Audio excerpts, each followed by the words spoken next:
Te lo hablábamos recién con el querido Luis Majul, medio país en la Argentina sumido en la pobreza, los jóvenes y los chicos que son claramente los más golpeados, récord de argentinos que tienen trabajo registrado, que reciben cargas sociales, que tienen cobertura y sin embargo siguen en la pobreza.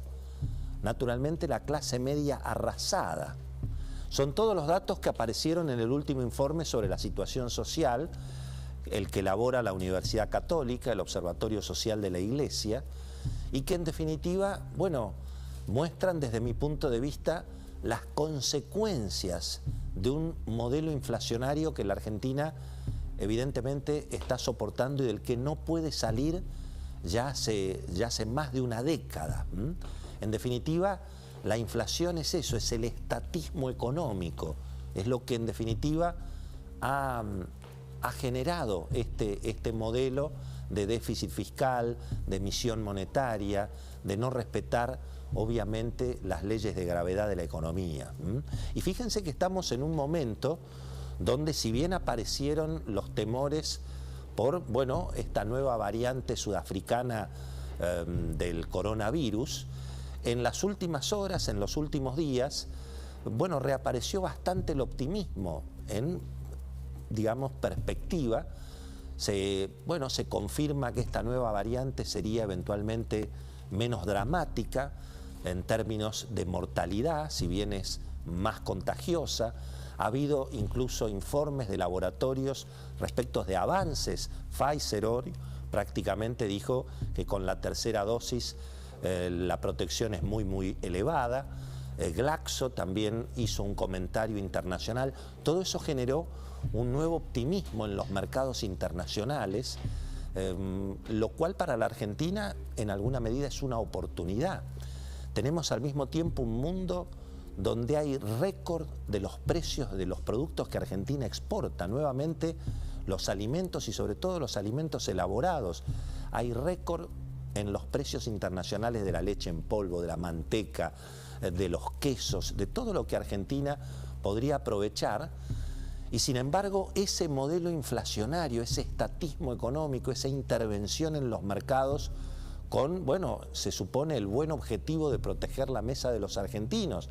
Pero fíjense a dónde ha quedado la mesa de los argentinos, con medio país sumido en la pobreza. Y entonces, en lugar de aprovechar este mundo que está dispuesto a pagar fortunas por los productos que elabora la Argentina, bueno, seguimos adelante con el cepo a las exportaciones, el cepo cambiario, esta idea que ahora promueve el gobierno de desacoplar los precios internacionales con los precios locales, y entonces en definitiva todo esto traba la producción, vuelve el gobierno a enfrentarse con el sector que genera los dólares, que es lo que Argentina necesita.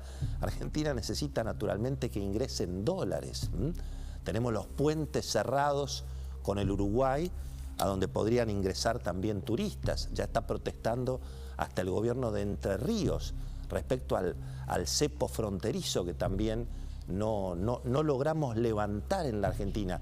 No levantamos ningún cepo, cada vez ponemos más. Cada vez hay más intervención, cada vez hay más inflación, cada vez hay más Estado y cada vez hay más pobres. Y a medida que van pasando los trimestres y cada vez que aparecen los informes obviamente sobre la situación de la pobreza, se repite esta situación. Y este modelo inflacionario es el que, bueno, se agotó completamente. Ya no quedan dólares en el Banco Central. El control de cambios y el cepo cambiario ha vaciado las reservas, y esto es lo que se enfrenta ahora en la negociación del gobierno con el Fondo Monetario Internacional y con los acreedores, donde lo que se intenta es que Argentina se reconecte con el mundo financiero internacional, que pueda volver a tener crédito, pero por supuesto siempre y cuando el país esté dispuesto a salir de este modelo inflacionario que es el que nos trae prácticamente 20 millones de pobres en la Argentina y 5 millones de indigentes. 20 millones de pobres y 5 millones de indigentes. Y ahí es lo que se está discutiendo. el déficit fiscal, cómo se va obviamente a financiar. Vamos a seguir emitiendo billetitos de 1.000 pesos que cada vez valen menos, con los que cada vez se puede comprar menos. Va a seguir la Argentina con un gasto público completamente desmedido, invirtiendo en obra pública que termina en los bolsillos, obviamente, de los empresarios de la construcción que se acuerdan con el gobierno cómo se reparten justamente esos fondos. Bueno, todo eso es lo que se está discutiendo, pero a la Argentina le cuesta mucho apostar a la libertad económica, liberar los mercados, apostar a que justamente entren dólares en lugar de que estén todo el tiempo saliendo, ¿no? Bueno, en ese marco las próximas horas son aparentemente decisivas, no solamente por lo que se está negociando en Washington, que tenemos muchos detalles, lo va a contar Cecilia Bufflet, Beto Valdés ahora en el noticiero del programa, sino porque, bueno, finalmente mañana y pasado comienza esta cumbre mundial por la democracia a la que la Argentina ha sido convocada.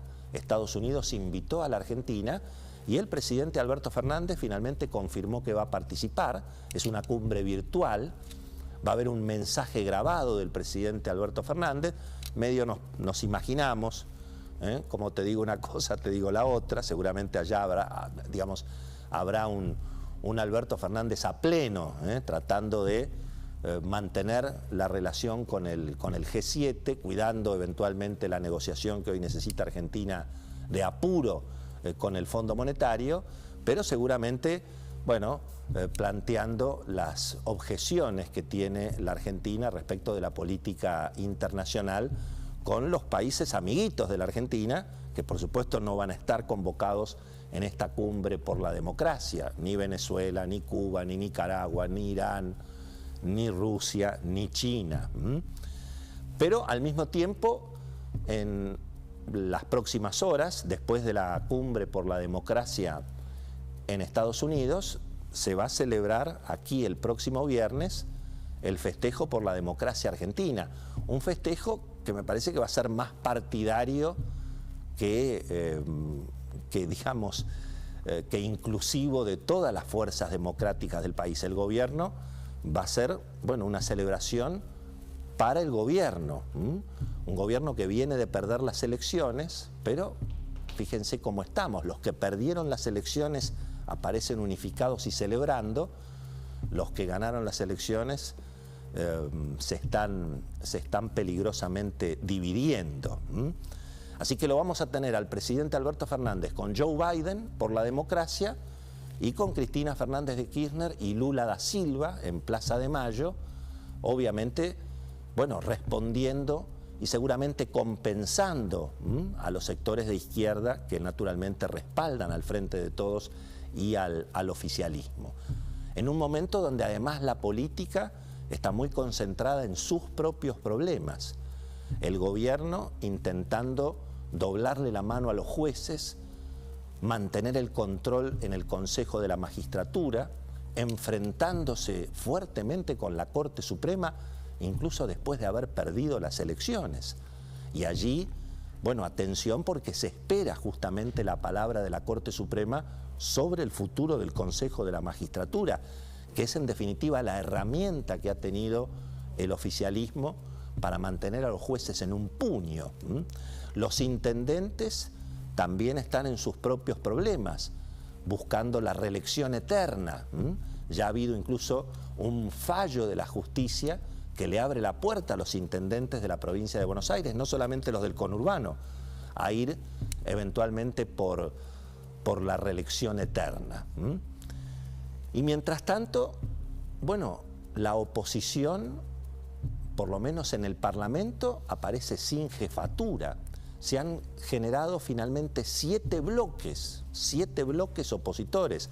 Hablamos en este programa del riesgo de la división en ese sentido.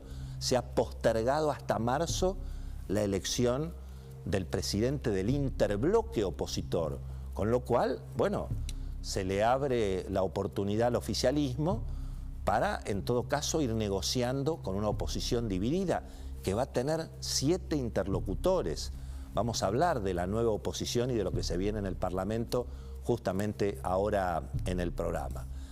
Y un actor político que yo diría está más vigente que nunca y que tiene mucho que ver, por supuesto, con el modelo inflacionario, con el modelo estatista, con la intervención, que es el fenómeno de los movimientos sociales y el piquete.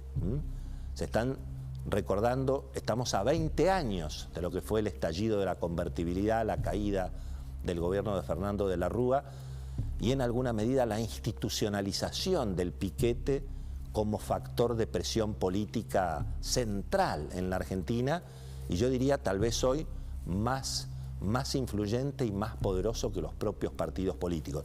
En este clima se están desarrollando los acontecimientos, en este clima la Argentina define finalmente si va a lograr algún grado de acuerdo con el Fondo Monetario para contener la situación y para poder eventualmente hacer un ajuste controlado, de alguna manera establecer un límite a esta espiral inflacionaria que nos genera cada vez más pobres en la Argentina. Lo decíamos al principio del programa en el pase con Luis Majul. Por supuesto que la noticia es la instancia final que en estos momentos se está jugando Boca en la Argentina, pero la noticia también ha sido River en las últimas horas. La figura de, obviamente, el muñeco Gallardo, la figura de Rodolfo D'Onofrio, un presidente que terminó su mandato, aceptó que naturalmente tiene que haber una renovación, una institución que respeta a las minorías y en definitiva, bueno, lo que representó la figura de Gallardo en River, un proyecto, un equipo, liderazgo, respetar el mérito, respetar al que se esfuerza, bueno, algunas cuestiones que estuvieron presentes en ese exitoso proyecto que representó D'Onofrio y Gallardo en River y que bien podrían servir un poco de ejemplo para la Argentina de estos días. Estamos obviamente con alguna preocupación sobre la situación sanitaria, han aumentado los contagios en la Argentina, pero se mantiene muy estable tanto la situación de los fallecimientos como también la ocupación de camas de terapia intensiva. La situación sigue controlada, pero se abrió el debate sobre el pase sanitario en un país donde todavía, bueno, la provisión de vacunas no está del todo clarificada, no está del todo asegurada. Sin embargo, hay un debate válido sobre la cuestión del pase sanitario. Le preguntamos al doctor Conrado Stoll qué es lo que piensan los especialistas de esta iniciativa. Fíjense lo que nos decía. El pase sanitario es indispensable. Asegura que la gente tenga vacunas y que por lo tanto no se enferme gravemente o esto sea poco probable. Pero el desafío en nuestro país va a ser que se cumpla y que veamos no solamente que la persona tiene 2 dosis, sino que la última dosis tenga menos de 6 meses. Porque si no, si se ha pasado, es como si no estuviese vacunado. El verano, bueno, los títulos de los diarios de nuevo se ocupan casi fundamentalmente de la pandemia, tanto por el segundo brote de Delta como por la aparición de Omicron en las últimas 2 semanas. Por lo tanto, hay que vacunar en la Argentina en modo emergencia sanitaria.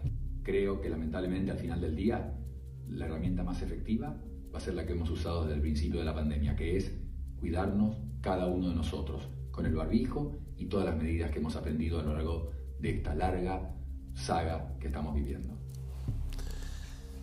Muy bien, señoras y señores, aquí estamos con los periodistas mejor informados de la televisión argentina, la señora Cecilia Bufflet y el querido Beto Valdés. ¿Qué dicen, chicos? ¿Cómo andan? Buenas noches. ¿Todo en orden? Bien. Bueno, muy bien. Tenemos un nuevo escenario político, ya están por asumir los nuevos legisladores, hemos visto un espectáculo muy intenso en la Cámara de Diputados, donde Beto Valdés dice que va a estar toda la acción y todo se va a jugar justamente en los próximos meses, precisamente allí con la nueva oposición y el nuevo oficialismo en diputados. Beto. Sí, yo diría, Willy, y lo venimos remarcando hace varias semanas, prácticamente después de las elecciones generales de noviembre, que todo va a ser muy legislativo en función de las paridades. Obviamente la Cámara de Diputados lo va a hacer, también el Senado.